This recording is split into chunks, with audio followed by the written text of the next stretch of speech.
In today's video, we will talk about 3 tragic deaths of climbers that have occurred in the Himalayas, leaving a deep impact on the mountaineering community. We will tell the tragic story of a climber who fell into a crevasse, the death of a Czech climber on Lhotse, and finally, the terrible story of a climber swept away inside his tent during a storm. So, let's dive in.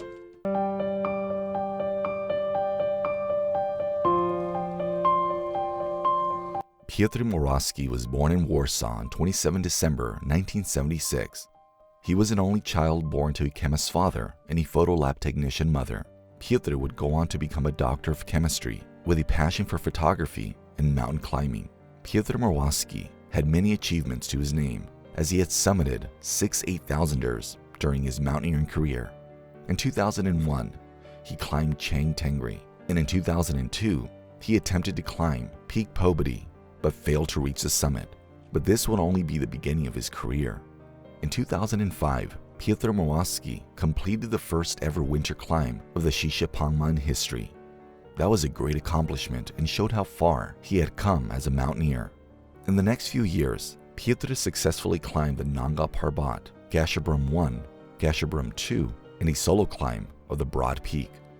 All of these successful climbs spoke volumes about his mountaineering experience and dedication. He was a leading figure of the younger Polish mountaineering community. In 2001, Piotr Morawski attempted a new expedition. The main goal of the expedition was to climb the west face of Manaslu. This would have been an attempt at a new route for climbing Manaslu, the 8,163 meters high, 8th highest mountain in the world. Piotr did not set out on this mission alone. He was part of a 2-man team with his partner, Peter Hamor. Peter Hamor and Piotr were close friends. They had climbed together for years, summiting Cho Oyu, Nanga Parbat, Gasherbrum 1, and Gasherbrum 2 together as a team. Peter was a highly accomplished climber, with 14 8,000er peaks climbed on his record and 7 summits of the summit of the Earth's summit conquered. Needless to say, both climbers made an incredible team together. But before Piotr could attempt the climb of Manaslu alongside his partner, he needed to acclimatize his body to the high altitudes. For this, he chose to do an acclimatization climb of Dhaulagiri. Dhaulagiri is the 7th highest mountain in the world, standing at an astounding 8,167 meters. All of Dhaulagiri is located in Nepal, making it the highest mountain located within a single country.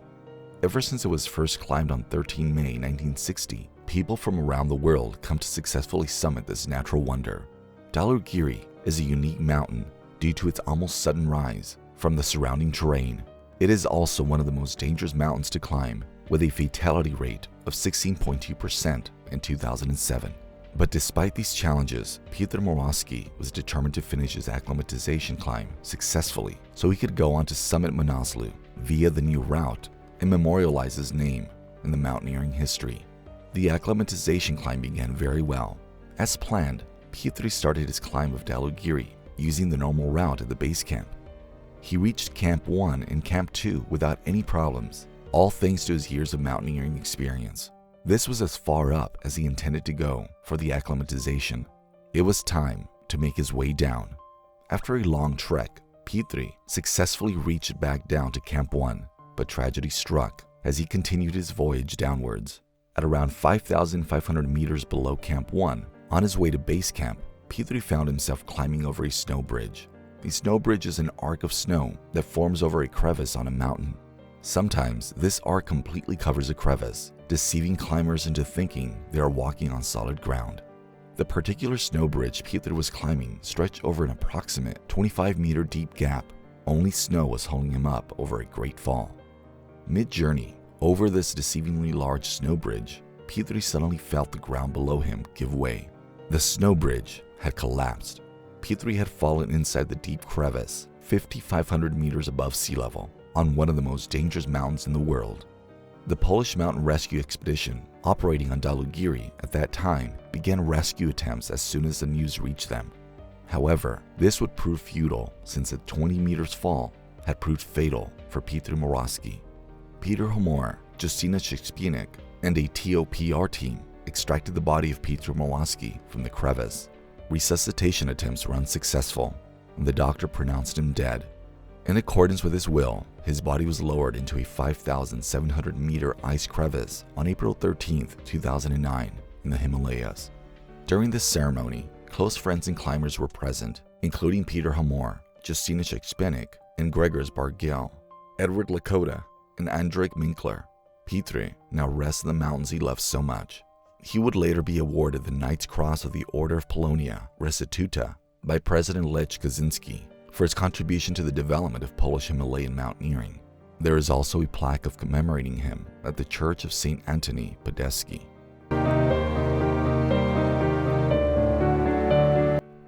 The death of mountaineer Milan Sedlacek is one of the most tragic in the history of Czech mountaineering. Milan Sedlacek, born in 1961, had previously summited Sis Pagma. He had also attempted to climb K2 twice, but both attempts were unsuccessful. After that, he attempted to climb Lhotse, but the attempt had to be stopped due to avalanches and bad weather after Milan reached 7,800 meters. So in 2012, Milan was ready to make a second attempt to achieve his dream of summiting Lhotse. Lhotse is the fourth highest mountain in the world, reaching a staggering 8,516 meters in height. It is part of the Himalayas, and its main summit was first climbed in 1956 by a Swiss team. An expedition to climb Lhotse is a grueling task since it takes 4 to 6 weeks to climb, and the success rate is only 67%. Despite the difficulty, Milan had always desired to summit Lhotse. Now at the age of 51, he had joined his second expedition to fulfill his dream. The leader of the party was Leopold Solovsky, a well-respected expert mountaineer.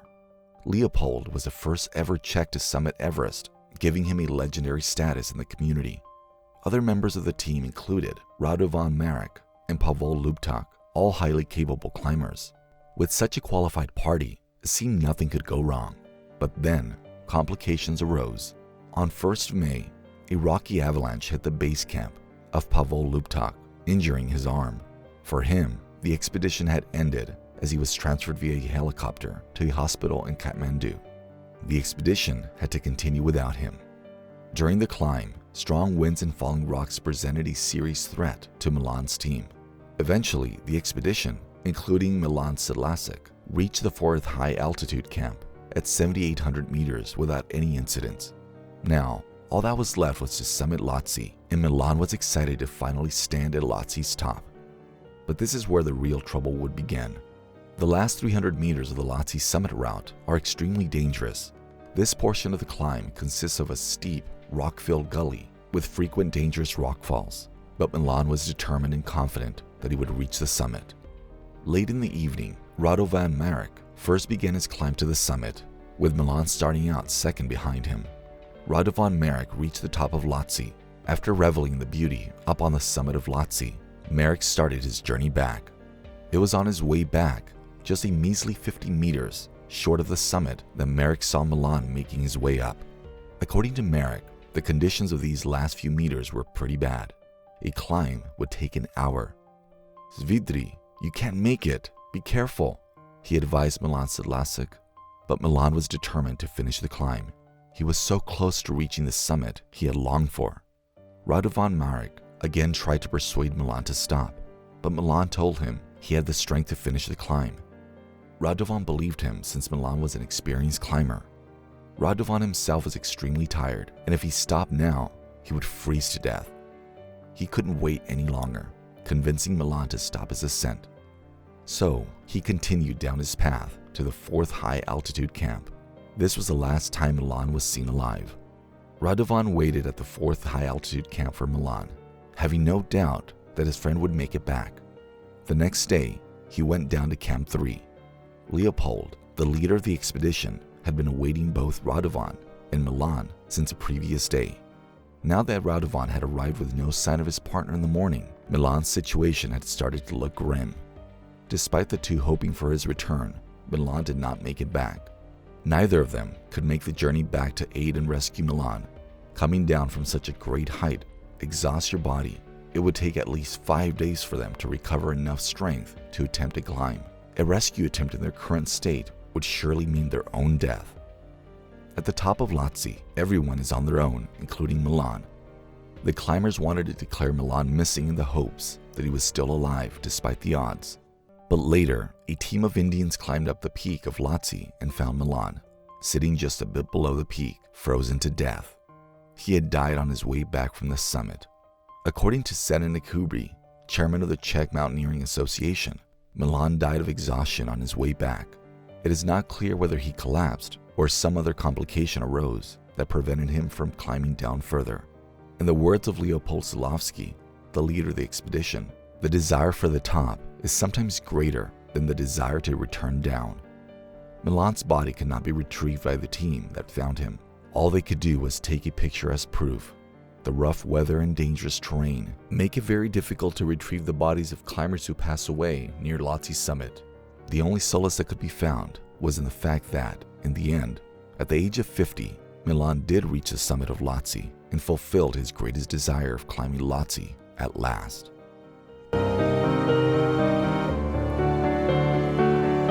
Simone Laterra was a 31-year-old Italian alpinist. He was known for summiting 5 of the 8,000ers between 2006 and 2011. Shishapangma, Broad Peak, Kasherbrum 2, Cho Oyu, and Manaslu had summited them all. And in 2018, he was ready to attempt his second climb of Dhaulagiri, his 6th 8,000er, standing at 8,167 meters. For this climb, he was part of the team of 15, led by Catalina Quesada Castro. This summiting attempt was to be done without supplementary oxygen, which would be a taxing feat on Simone's body. So to prepare himself for the arduous task, Simone wanted to acclimatize to the high altitudes by ascending the northeastern ridge of Dhaulagiri. On April 28th, Simone started the acclimatization climb with Valdij Kovalevsky at his side.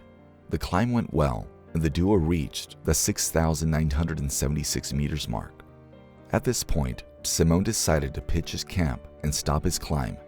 Valdij, on the other hand, decided to continue up to pitch his tent at a higher altitude, so he could be better prepared for the upcoming summiting attempt.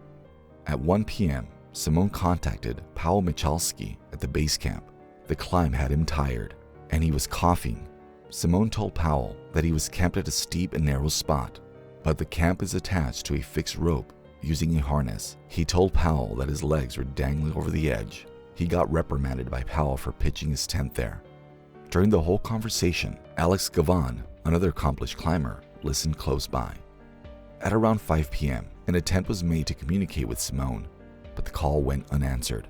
However, this was not taken as something too worrisome, since contact had been lost in the mountains for various reasons. But Paweł had a bad feeling. On April 29th, the next day, Paweł and Gavan decided to make their way to Camp 1. Then, at around 10 a.m., a Spanish climber came down from Camp 2 and talked to Paweł. Gavan heard a chilling statement by the Spanish climber as he said, "Paweł, I think Simone is dead." Just minutes later, Valdij also arrived and recounted that tragedy had struck. After Valdij had left Simone the previous day to pitch his tent higher up, the wind on the mountain started to pick up. Valdij had to anchor himself using a harness and pitch his tent in the strong wind. But just a while later, the wind slammed against his tent, breaking it. He had to leave in a hurry, fearing for his life. Valdij descended to Simone's camp for refuge, where he would find him resting inside. They had a short conversation, and Simone began to arrange the insides of the tent to make room for Valdij to enter and rest. Simone outside gets busy clearing out the snow from the entrance of the tent so he can enter. While they were both doing their task, something unfortunate happened. A sudden gust of wind hit the tent, making it swell like a sail. The tent was being pushed away from the ground. In the blink of an eye, the tent had been blown away over the ridge, with Simone still inside. The last words Simone ever spoke to Valdij were, "No, no, no." Simone and his tent disappeared into the gaping void. According to Valdij, it all happened so fast that he couldn't react in time to grab the tent. Afterwards, Valdij stood there, shocked at the events that had just transpired. He considered going down Simone's fall line in search of him, but the harsh wind and the snow blowing around him made it impossible. His only option was to descend down to Camp 2, where he met 4 Spanish climbers. He informed them of the incident, and they delivered the unfortunate news to the base camp. Valdij spent the night at Camp 2, and the next morning he descended to Camp 1 to tell Paweł and Gavan of the tragic incident. The expedition team knew that even though the chances were slim, it was still possible that Simone was alive. With this hope in mind, a rescue mission was mounted.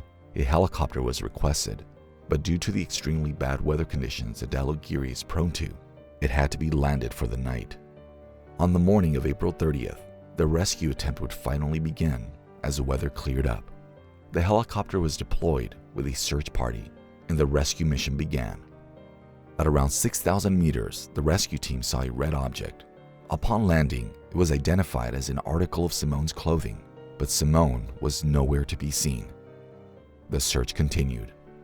After a while, the rescue team spotted a small black object barely visible in the snow under a serac. Upon getting a closer look, the object was identified as Simone's body. Simone had died from the fall. After a day of being out in the extremely cold weather of Dhaulagiri, his body had frozen to the ground. The objective was now to recover the body, but this would prove to be very difficult due to the constant threat of the serac toppling over. Eventually, thanks to the efforts of the rescue team, Simone's body was retrieved. In the 2018 spring climbing season in the Himalayas, Simone Lhotse was our first casualty. He was an inspiration for many Italian mountaineers, and his legacy lives onwards with his family and friends in the mountaineering community.